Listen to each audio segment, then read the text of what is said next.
बिस्मिल्लाहिर्रहमानिर्रहीम। अस्सलाम वालेकुम जी, क्या हाल है आप सबके। उम्मीद है कि आप सब खैरियत से होंगे। आज मैं आपके साथ कोरमे की रेसिपी शेयर करने लगी हूँ। इंशाल्लाह बहुत इजी तरीके से कोरमा बनाऊंगी कि अगर आप पूरी देग भी बनाना चाहें तो बहुत ही इजीली आपकी कोरमे की देग रेडी हो जाएगी। बिस्मिल्लाह करते हैं, रेसिपी की तरफ आते हैं। 2 मीडियम साइज़ के मैंने प्याज ले लिए हैं, ज़्यादा सारा ऑयल लिया है।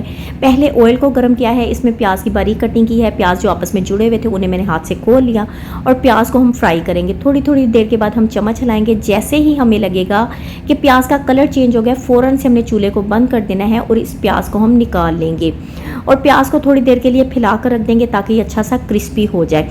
और चूल्हे की आग को फ़ौरन बंद करना है, क्योंकि अगर चूल्हा ना बंद किया तो हमारा प्याज बहुत ज़्यादा डार्क हो जाएगा।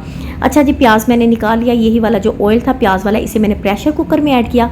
साथ ही मैं इसमें डाल दूंगी आधा किलो गोश्त, मतलब बीफ का मैं गोश्त यूज़ कर रही हूँ। 2 तेज़पात डालूंगी, 1 जावित्री का टुकड़ा डालूंगी और जनाब 6 मैंने इसमें सब्ज़ इलायचियाँ ऐड की हैं, 4 से 5 मैं इसमें लौंग ऐड करूँगी। अब हमने गोश्त की बहुत अच्छे से भुनाई करनी है कि गोश्त का कलर चेंज हो जाए। ये भुनाई लाजमी करनी है, क्योंकि अगर ये ना करें तो गोश्त में से एक अजीब सी स्मेल आती है, सही से फ्लेवर नहीं आता है। जैसे ही गोश्त का कलर चेंज होगा, 1 टेबल स्पून हम इसमें अदरक लहसुन का पेस्ट ऐड करेंगे। 2 से 3 मिनट तक अदरक लहसुन की भी अच्छे से इसमें भुनाई कर देंगे। ये देखें, इस टाइम पर इसकी बड़ी ही ज़बरदस्त सी भुनाई हो चुकी है। अब इसमें ऐड करेंगे 1 टीस्पून भरकर सुरख मिर्च पीसी हुई, थोड़ी सी हल्दी ऐड करेंगे, अपने फ्लेवर के हिसाब से नमक ऐड करेंगे। 1 टीस्पून भरकर हमने इसमें पिसा सूखा धनिया ऐड करना है। 1 से 2 मिनट तक इन मसाला जात की भी हम गोश्त में अच्छे से भुनाई कर देंगे। अब जनाब हम इसमें पानी ऐड करेंगे। पानी हमने इतना ऐड करना है कि हमारा गोश्त अच्छे से गल जाए और इसे अब हम प्रेशर कुकर लगा देंगे। अगर आप सिंपल तरीके से बनाएंगे तो आपको ज़्यादा पानी ऐड करना पड़ेगा। अच्छा जी, मैंने इसमें पानी ऐड किया। 30 से 35 मिनट का प्रेशर कुकर लगा दिया है। अब एक मसाला रेडी करेंगे। 1 टुकड़ा मैंने ले लिया है दालचीनी का, 4 से 5 लौंग, 1 बड़ी इलायची मैंने ले ली है, 4 मैंने ले ली हैं सब्ज़ इलायचियाँ और जनाब 1 मैंने टुकड़ा ले लिया है जायफल का और थोड़ी सी मैंने जावित्री ले ली है। दोनों चीज़ें थोड़ी थोड़ी इसमें ऐड करेंगे, मसाले की खुशबू बहुत अच्छी आएगी। हाफ़ टी स्पून साबुत काली मिर्च लेंगे और जनाब 1 टीस्पून हमने ले लिया है ज़ीरे का।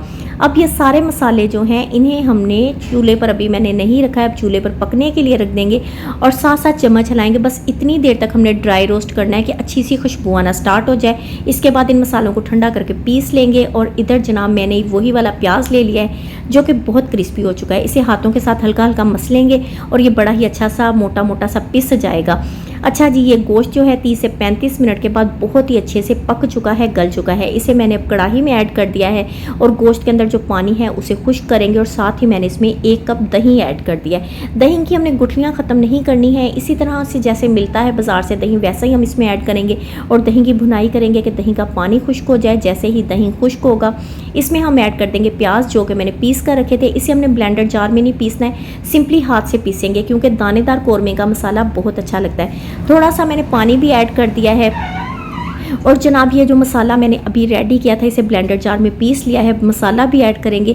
तकरीबन 1 कप मैंने इसमें पानी ऐड किया है। चमचे के साथ अच्छी सी मिक्सिंग करेंगे। थोड़ी देर तक हम इसे पकाएंगे ताकि मसाले की और अच्छी सी प्याज़ों की खुशबू आ जाए। तकरीबन 5 मिनट तक मैंने इसे पकाया है और ये देखें इसकी लुक बहुत टेस्टी हमारा कोरमा रेडी हुआ है। आपने लाजमी ट्राई करना है। मुझे कमेंट में ज़रूर आपने बताना है कि आपको मेरी रेसिपी कैसी लगी और ये ईद स्पेशल रेसिपी अपने फैमिली फ्रेंड्स के साथ शेयर करें। मुझे कमेंट में ज़रूर बताएं और फैमिली फ्रेंड्स के साथ शेयर करना भी एक सदका जारिया है। अपना बहुत सारा ख्याल रखिएगा, अपनी दुआओं में याद रखिएगा। अल्लाह हाफिज़।